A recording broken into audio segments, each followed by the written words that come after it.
안녕하십니까? 만나고 싶은 사람, 듣고 싶은 이야기 최혜심입니다. 김장한 목사입니다. 건강하세요. 어느 날 한 청년이 알프스산을 오르다 준비해간 물이 떨어져서 심한 갈증을 느꼈다고 해요. 그때 계곡 사이에 맑고 깨끗한 호수를 발견하고는 단숨에 물을 마시고 발길을 돌리려는 순간 포이즌이라는 경고판을 보게 됩니다. 물속에 독이 들어있다는 경고판을 보자 몸에서는 열이 나기 시작했고요. 심한 구토와 함께 병원에 달려가게 됩니다. 이 모든 이야기를 들은 의사는 이렇게 말합니다. 당신이 안내문을 잘못 본 것 같군요. 그것은 포이즌이 아니고 비슷한 단어의 프랑스어 뿌아송, 낚시 금지라는 의미입니다. 네, 의사의 말을 듣자마자 청년은 열이 내리고 깨끗하게 나았다는 이야기인데요. 모든 것은 생각하기 나름이다. 이런 말이 떠오릅니다. 목사님, 생각의 힘이 참 대단한 것 같습니다. 그러니까 어느 철학자가 네, 당신 자신을 알아라. 그 다음에 아는 것이 힘이다. 안다고 하는 것은 저 생각에서 우러나는 거 아니겠어요? 그렇기 때문에 생각은 머리에서 나온다고 생각하지만은 사실 마음에서 나오는 생각이 많거든요. 네, 그래서 성경에 보면은 마음을 지켜라. 마음을 깨끗이 가져라. 그러는 동시에 거기서 올바른 생각이 나오고 올바른 생각이 나올 때에 큰일을 할 수 있고 그 큰일을 해놓고 난 다음에 하나님께서 그걸 들어 쓰실 수 있죠. 그렇기 때문에 발명가도 그렇고 과학자도 네. 그렇고 성직자도 그렇고 일반 사회에 직장 가진 사람도 그렇고 좋은 생각을 어떻게 가질 수 있느냐.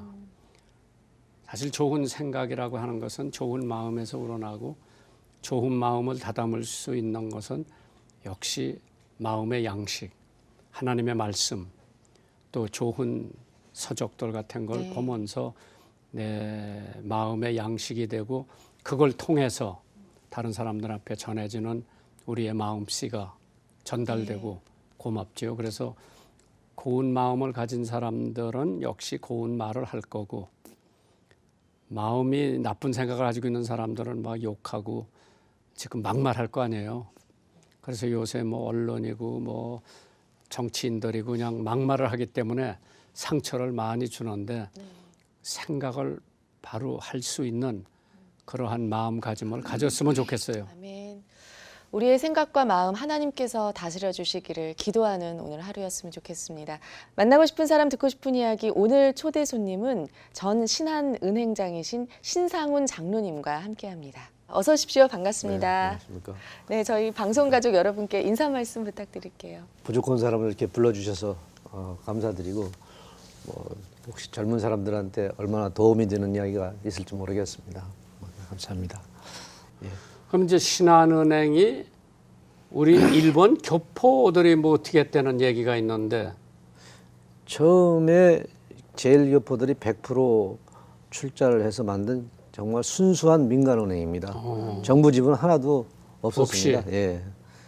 그 제일교포들이 이제 일본 국내에서 은행을 한번 만들어 봐야겠다 하다가 그게 인가가 안 되니까 이쪽에 와서 자기들의 어떤 꿈을 한번 실현해보자 이렇게 해서 그때 성공했죠. 예 성공했습니다. 지금 신한은행의 총 자산이 얼마나 돼요? 300조가 좀 넘습니다. 예, 300조가. 세계 100대 은행으로 세워놓는 데는 우리 행장님, 장로님이 뭐 공로가 컸다고 느끼고 있는데 어떻게 해서 그렇게 발전을 했어요? 과찬의 말씀이고요. 그 구성원들이 다 똑같이 다 열심히 했습니다. 그리고 자기가 뭔가 이 조직에 공헌을 해야겠다. 후발은행인데 그런 그 마음들이 모여서 대고객 서비스라든지 이런 면에서 다른 데하고 좀 차별화해야겠다. 고객을 제일 우선으로 해야겠다. 이런 마음들이 이제 결정체로 나타나서 그것이 효과로 나타나서 그런 성장을 이룰 수 있었다고 이렇게 생각을 합니다. 한마디로 여러 가지 얘기하기는 어렵지만은 그리고 정부의 정책이라든지 주의 환경이 신한은행이 성장할 수 있도록 맞아떨어졌다고도 볼 수가 또 있습니다. 예. 신한은행만 잘해서는 될 수가 없는 것이고. 재직 당시에 어떤 경영관이 있으셨을 것 같아요. 제일 네. 중요한 것이 고객 우선입니다. 고객. 네. 근데 우리가 보통 다른 은행에서도 고객 우선이란 말은 다 입버릇처럼 얘기를 하는데 예. 실질적으로 고객 우선이 뭐냐 하는 게 이제 여러 가지 사례가 있는데 가령 그 어떤 사람이 100억을 가져와서 어떤 걸 사달라고 어떤 주식을 사달라고 그러고 어떤 뭘 채권을 사달라고 할 때 봤을 때 그거 위험한데 사달라고 그러면 그거 이렇게 해서 어렵습니다.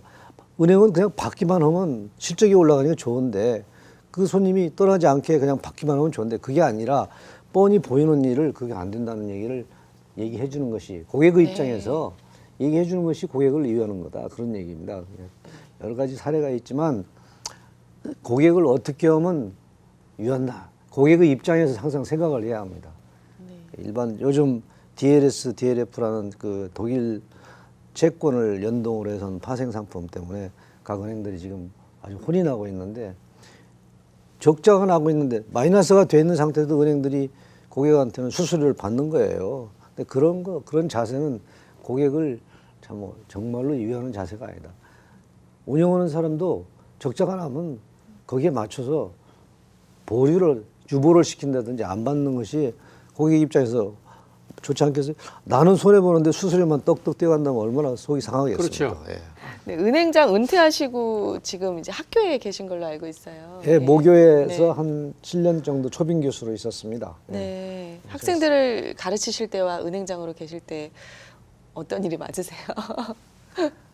아무래도 뭐 몇십 년 봉직한 금융인의 생활이 이제 저한테는 몸에 뱄으니까 그 뵌 경험을 그 학생들한테 뭐 전수해주는 그런 일이니까 크게 뭐 어느 쪽이 뭐 어렵다 뭐 쉽다 하는 그런 건 아니고 또 그 경험을 전달해주는 멘토와 멘티로서 하다 보면 저도 많이 배우고 그렇습니다. 예. 네. 옛날에 은행 하면 다 들어가고 싶은 직장이었는데 지금도 그렇습니까?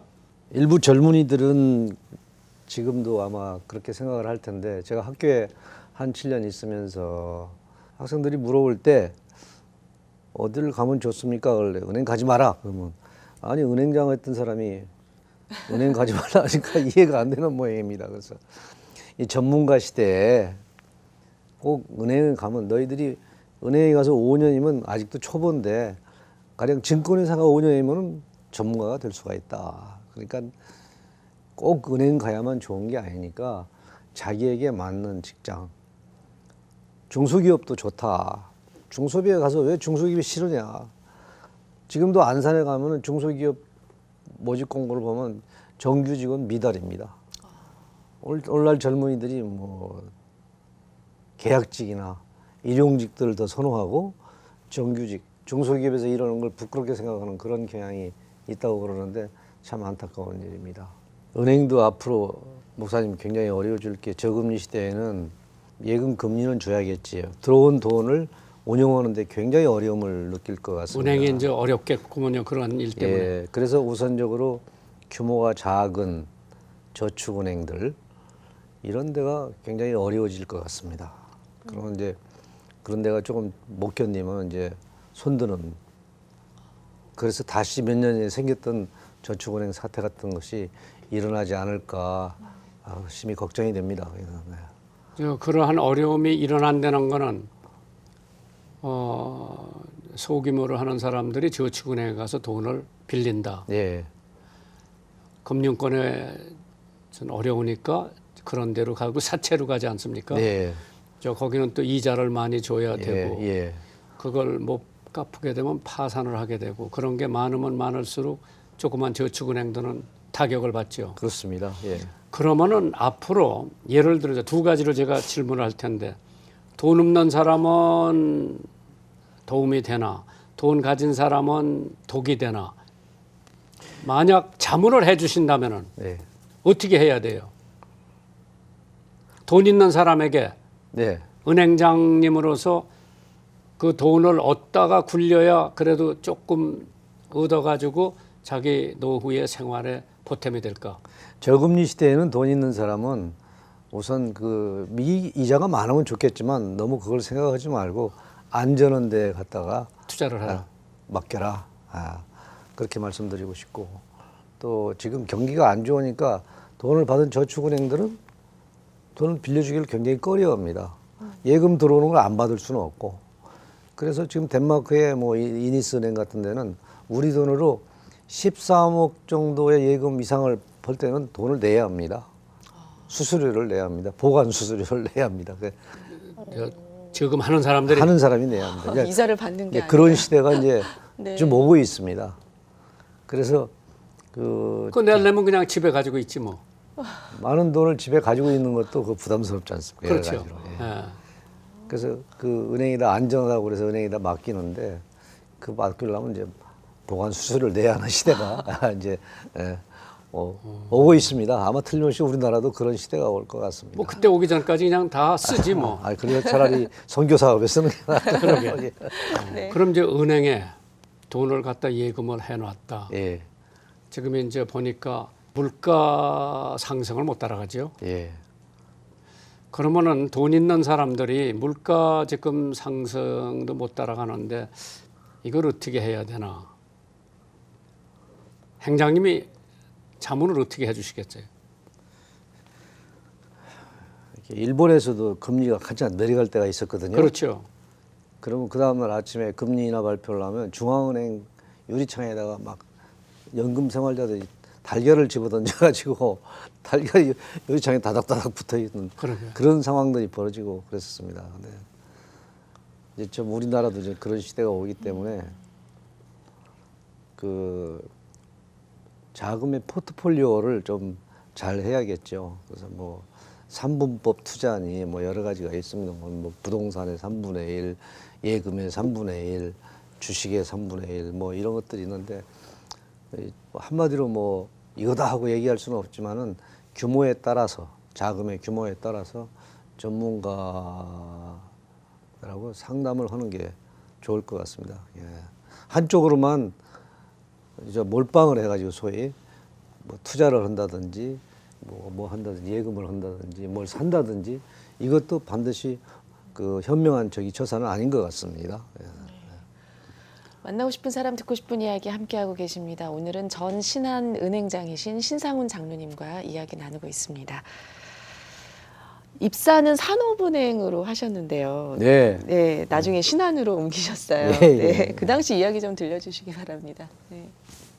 처음에 산업은행 입행해서 한 10년 정도 있다가 신한은행에서 이제 새로 생기는 설립 사무국에서 각 분야별로 좀 각 은행에서 일 좀 한다는 사람들 이렇게 스카우트 해가지고.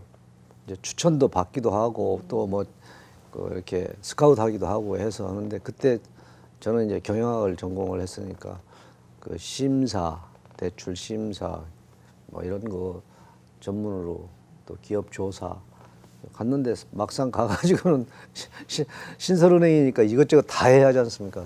그런 일은 뭐 나중에 할 여력도 없이 다른 일을 많이 하고 그때 초창기니까 뭐 이것저것 가리지 않고 모습처럼 그걸 할 때였습니다. 그렇죠. 예. 그러고 고객들도 많이 유치해야 되고. 예. 그런 이제 신한은행이 빛을 봤죠. 네. 만약 산업은행에 계셨으면 그건 이제 국영기업이죠. 예, 그렇습니다. 예, 거기서 이제 대기업들에게 돈 많이 꿔주죠. 예. 그러면 이제 돈을 못 갚고 부도가 났다 대기업이. 예. 그런 거 책임을 누가 짓습니까? 책임은 은행에서 정당한 절차를 했다고 그러면 은행에다 책임을 묻지는 않습니다. 그 어떤 프로세스가 의사결정의 프로세스가 정당했다 하면 뭐 책임을 묻거나 그러지는 않습니다. 그게 무슨 사가 끼었다든지 그러면 이제 책임을 묻게 되는데 그런 건 이제 감독원의 검사 과정을 통해서 다 밝혀지게 돼 있습니다. 이제 국민들이 은행을 믿으니까 돈을 갖다 주죠. 예. 그래서 그 신뢰, 믿음이 굉장히 중요하지요. 은행 네. 사업에는. 예. 그러면 이제 어제 신문에 한번 보니까 뭐 신한은행이 제일 돈을 많이 벌었다. 예. 그 해에. 예. 그러면 그건 돈을 잘 굴리고 돈을 잘 활용을 해서 돈을 버는 돈이 돈을 버는 거죠. 예. 은행은 아시다시피 금리를 마음대로 올리고 또 내리고 할 수가 없고 정부의 정책에 따라서 대출 금리는 뭐 레인지를 두어서 얼마. 은행들이 그러니까 공통적으로 하기 때문에 뭐 못 받을 돈을 받아서는 안 될 건 너무나 많이 받았다든가 그런 건 아니고 대개 이제 영업이 몇 가지가 있습니다. 예금, 대출, 또 일반 대출이 아닌 수수료 수입 뭐 이래서 뭘 그 해에 치중을 했느냐.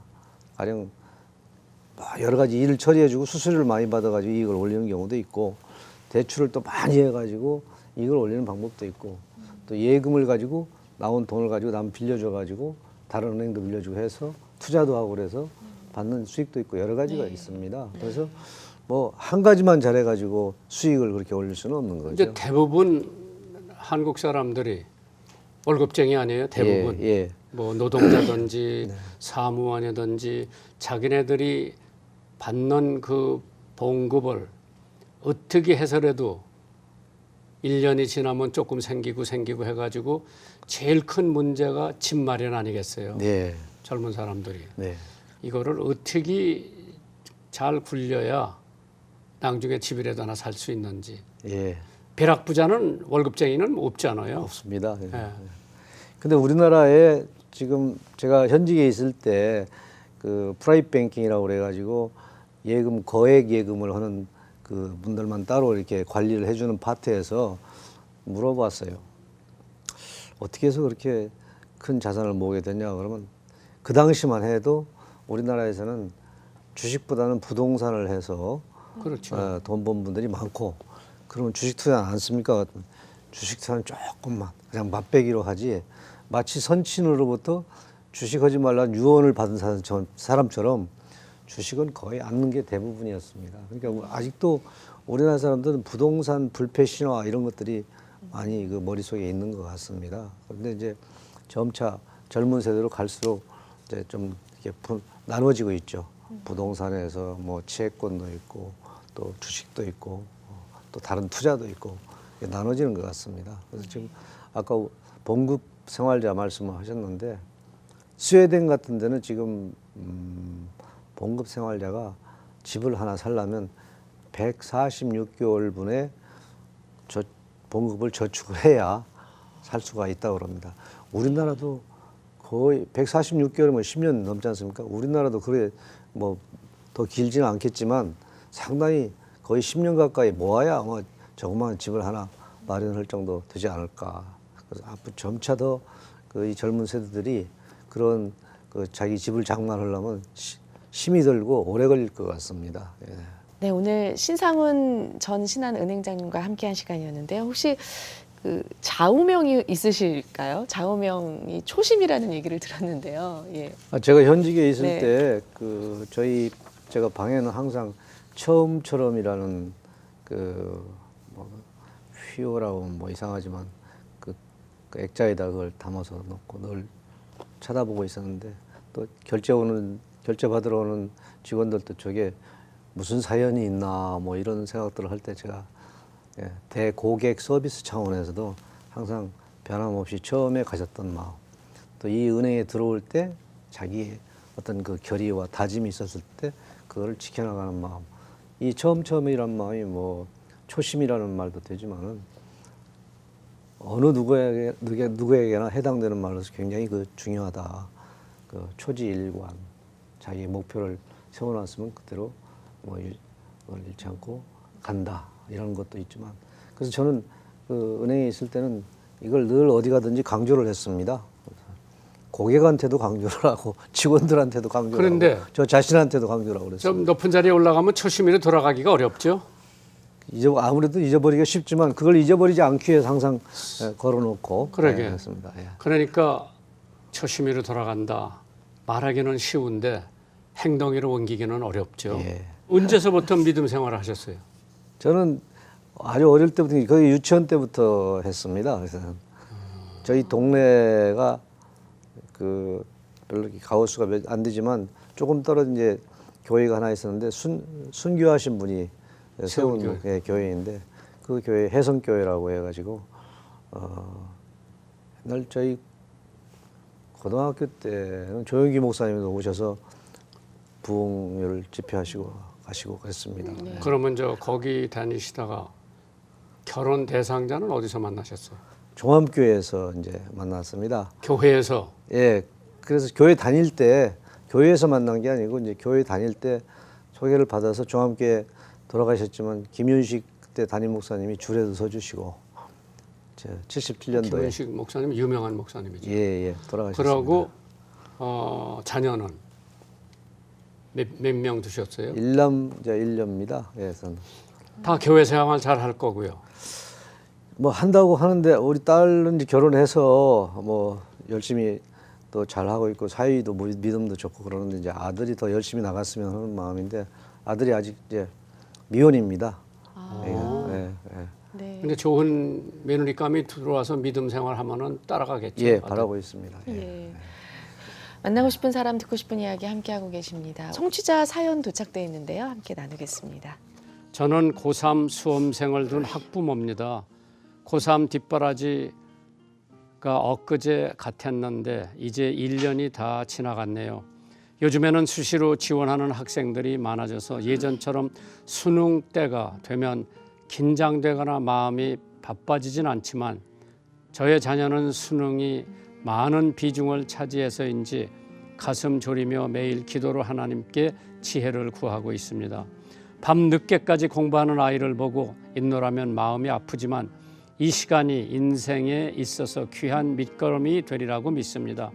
목사님께서 힘있는 목소리로 고3 파이팅 외쳐주시면 전국의 모든 수험생들이 힘이 날 것 같아요. 좋은 말씀과 함께 격려 부탁드립니다.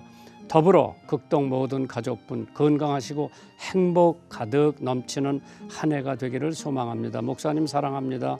김미숙 집사님 올림. 네. 고3 화이팅! 그럼 되겠네. 네, 지금 이제 시험을 앞두고 많이 긴장하고 있을 텐데요. 정말 좋은 열매가 있기를 바랍니다. 이렇게 사연 보내주신 우리 김미숙 집사님께는요, 준비한 선물을 보내드리겠습니다. 이 시간 방송 들으시고 함께 나누고 싶은 사연 있으신 분들은 인터넷으로 이렇게 사연 올려주시기 바랍니다. www.febc.net 극동방송 홈페이지 들어오셔서 만나고 싶은 사람 듣고 싶은 이야기 게시판에 사연 남겨주시면 됩니다.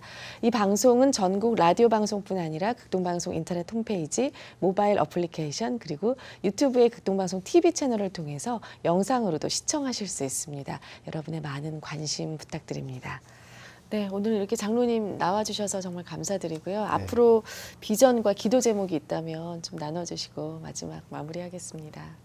이제 지금 뭐 은퇴한 뒤니까 후배들을 위해서 또 사회를 위해서 교회를 위해서 미력하지만 작은 거라도 좀 뭐 이렇게 표 안 나게 뒤에서 이렇게 봉사를 하고 또 주님을 위해서 일하고 싶습니다.